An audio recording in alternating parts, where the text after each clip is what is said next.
مکہ مکرمہ میں یہ اعلان کر دیا جاتا ہے کہ مسلمانوں میں سے جو چاہے وہ مدینہ طیبہ کی طرف ہجرت کر سکتا ہے۔ تو سب سے پہلے ہجرت کرنے کے لیے جنہوں نے اپنی سواری کی لگام تھامی وہ سیدنا ابو سلمہ مخزومی رضی اللہ تعالیٰ عنہ ہے۔ آپ کی زوجہ اپنی ہجرت کا پورا واقعہ بیان کرتی ہیں، کہتی ہیں میرے شوہر میرے پاس آئے اور انہوں نے مجھے کہا کہ میں نے ہجرت کا ارادہ کیا ہے اور میں مدینہ طیبہ جا رہا ہوں۔ وہ میرے لیے ایک تیز ترار اونٹنی لے کر آئے اور کہا تم اس پر سوار ہو جاؤ۔ کہا میں اپنے بیٹے سلمہ کو لے کر اس اونٹنی پر سوار ہوئی، میرے شوہر اپنی سواری پر سوار ہوئے، ہم لوگ مدینہ طیبہ جانے والے راستے پر نکل کھڑے ہوئے۔ کہا ابھی ہم نے مکہ مکرمہ چھوڑا بھی نہیں تھا کہ بنو مغیرہ قبیلہ جو تھا، بنو مغیرہ بن عبداللہ قبیلے کے لوگوں نے میرے شوہر کا راستہ روکا، اور بنو مغیرہ قبیلہ وہ تھا کہ جس قبیلے سے میرا تعلق تھا، یعنی میرے گھر والوں نے میرے شوہر کا راستہ روکا اور میرے شوہر کو کہا کہ اگر تم مکہ مکرمہ چھوڑنا چاہتے ہو، اگر تم نے اپنے آبا و اجداد کے دین سے بے وفائی اختیار کر لی ہے تو اب تم جیسے چاہے اپنا فیصلہ کرو، لیکن ایک بات یاد رکھو کہ ہم اپنی بیٹی کو تمہارے ساتھ جانے کی اجازت نہیں دیں گے۔ کہا انہوں نے یہ کہہ کر میرے شوہر کے ہاتھ سے میری اونٹنی کی نکیل چھین لی۔ کہا سیدنا ابو سلمہ مخزومی رضی اللہ تعالیٰ عنہ کو میں نے دیکھا کہ آپ یہ دیکھتے ہیں کہ میری بیوی کو اور میرے بچے کو مجھ سے چھین لیا گیا ہے۔ اب ایک عام تاثر کیا ہے، ذہن میں کیا آتا ہے کہ انسان وہاں رک گیا ہوگا، ذہن میں یہ خیال آیا ہوگا کہ تھوڑا سوچو بچار کر لوں، کسی طرح اپنی بیوی کو اور اپنے بچے کو اپنے ساتھ لے کر جاؤں، کچھ مہینے اور رک جاؤں۔ کہا سیدنا ابو سلمہ رضی اللہ تعالیٰ عنہ کو میں نے دیکھا کہ آپ اکیلے ہی مدینہ طیبہ کے راستے پر نکل کھڑے ہوئے۔ یہاں مجھے میرے گھر والوں نے روک لیا، میرا بچہ میرے ساتھ تھا۔ کہا کہ جب ابو سلمہ کے قبیلے والوں کو پتہ چلا کہ اس طرح بنو مغیرہ بن عبداللہ نے مجھے اور میرے بیٹے کو روک لیا ہے، یعنی ابو سلمہ کے گھر والے، تو وہ قبیلے کے لوگ میرے قبیلے کے لوگوں کے پاس آئے اور کہا کہ اگر تم اپنی بیٹی کو جانے کی اجازت نہیں دیتے تو اس کا جو یہ بچہ ہے اس کا تعلق ہمارے قبیلے سے ہے، کیونکہ یہ ابو سلمہ کا بیٹا ہے، اب یہ بچہ ہمارے حوالے کر دو۔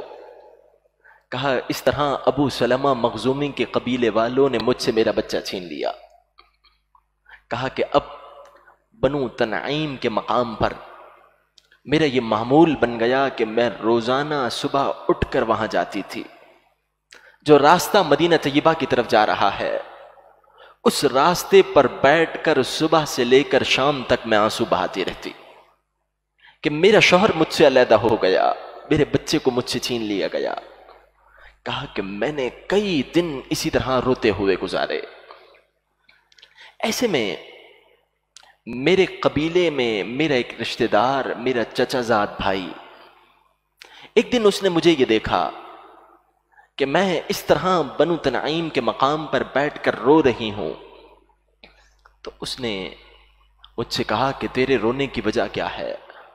میں نے بتایا کہ اس طرح میرے شوہر کو اور میرے بیٹے کو مجھ سے علیحدہ کر دیا گیا ہے، مجھے نہیں معلوم کہ وہ دونوں کس حال میں ہیں۔ کہا کہ میرے چچا زاد بھائی نے یہ بات سن کر اس نے میرے گھر والوں کی طرف راہ لی، میرے گھر والوں کے پاس گیا اور کہا تم پر افسوس ہے، تم نے ایک زوجہ کو اس کے شوہر سے اور اس کے بچے سے علیحدہ کر دیا، ایسا کرنے سے تمہیں کیا حاصل ہوا؟ کہا کہ اس طرح میرے چچا زاد بھائی نے میرے قبیلے والوں کو افسوس دلایا، آر دلائی، شرم دلائی۔ کہا اس کا نتیجہ یہ برآمد ہوا کہ میرے قبیلے کے لوگوں نے مجھے مدینہ طیبہ جانے کی اجازت دے دی. کہا کہ جب مجھے مدینہ طیبہ جانے کی اجازت ملی اور یہ بات ابو سلمہ کے گھر والوں کو پتہ چلی، یعنی میرے شوہر کے قبیلے کے لوگوں کو پتہ چلی، تو انہوں نے میرا بچہ لا کر مجھے واپس کر دیا. کہا کہ اب میں اپنے بچے کو لے کر اونٹنی پر سوار ہو کر اکیلے ہی مدینہ طیبہ کی جانب سفر اختیار کرنے لگتی ہوں. کہ ایسے میں جب میں راستے پر آئی تو طلحہ بن عثمان، یہ میرے قبیلے کے ایک شخص تھے، یہ میرے راستے پر آئے اور آ کر کہنے لگے کہ تم کہاں جا رہی ہو؟ میں نے بتایا میں اپنے شوہر کے پاس مدینہ طیبہ جا رہی ہوں.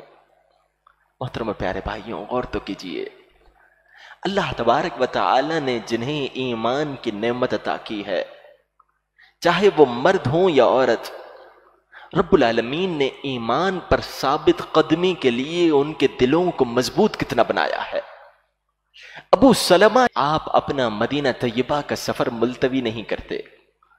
یہاں ام سلمہ ساری دن کئی دنوں تک روتے ہوئے گزار دیتی ہیں، لیکن مدینہ طیبہ سفر کرنے کا جیسے ہی موقع ملتا ہے، بہت ایام گزرنے کے باوجود اسلام کی محبت دل سے کم نہیں ہوتی. جیسے ہی موقع ملتا ہے کہ تمہیں مدینہ طیبہ جانے کی اجازت ہے، اپنے بچے کو لے کر اونٹنی پر سوار ہو جاتی ہیں. کہا عثمان بن طلحہ نے مجھ سے کہا کہاں جا رہی ہو؟ میں نے کہا میں اپنے شوہر کے پاس جا رہی ہوں. کہا کہ اتنا لمبا سفر اکیلے کیسے اختیار کرو گی؟ میں تمہیں تمہارے شوہر کے پاس چھوڑ دیتا ہوں. کہا عثمان بن طلحہ اپنی سواری پر مجھے چھوڑنے کے لیے میرے ساتھ مدینہ طیبہ کے سفر پر آئے. خود کہتی ہیں کہ عثمان بن طلحہ سے بڑھ کر شرم والا اور غیرت والا اور پردے والا شخص میں نے دنیا میں نہیں دیکھا. کہ جب کسی جگہ پر ہمیں پڑاؤ کرنا ہوتا تھا تو وہ میری اونٹنی کی نکیل پکڑ کر اسے بٹھا دیتے، اور میری اونٹنی کو بٹھاتے ہی وہ ایک منزل دور چلے جاتے. وہ الگ پڑاؤ اختیار کرتے اور میں الگ پڑاؤ اختیار کرتی. پھر جب سفر اختیار کرنا ہوتا تو میں اونٹنی پر سوار ہوتی، اور میرے اونٹنی پر سوار ہونے کے بعد وہ اپنی جگہ سے واپس آتے اور پھر میری اونٹنی کو اٹھا کر پھر سفر کرنا شروع کر دیتے. کہا ایسے ہی چلتے چلتے چلتے چلتے ہم قبا کی وادی تک پہنچ گئے، ہم مدینہ طیبہ کی بیرونی وادی تک پہنچ گئے. کہا کہ جب قبا کی بستی دکھائی دینے لگی تو عثمان بن طلحہ نے مجھے کہا کہ تمہارا شوہر اس گاؤں میں ہے، تم وہاں چلی جاؤ. سیدتنا ام سلمہ رضی اللہ تعالیٰ عنہ کہتی ہیں کہ مجھے وہاں پہنچا کر وہ عثمان بن طلحہ مکہ مکرمہ واپس چلا آیا. پھر کہتی ہیں واللہ ما اعلم اہل بیت فی الاسلام اصابہم ما اصاب آل ابی سلمۃ. میں خدا کی قسم اٹھا کر کہتی ہوں، میں نے کوئی ایسا گھرانہ نہیں دیکھا، میں نے کوئی ایسا خاندان نہیں دیکھا جس خاندان نے ہمارے خاندان سے زیادہ اسلام کے لیے قربانی دی ہو. کہا میں نے کئی دن روتے ہوئے گزارے. میرا بچہ جو شیر خارگی کے عالم میں تھا، دودھ پیتا بچہ تھا، اسے صرف اسلام دشمنی میں مجھ سے چھین لیا گیا، میرے شوہر کو مجھ سے علیحدہ کر دیا گیا.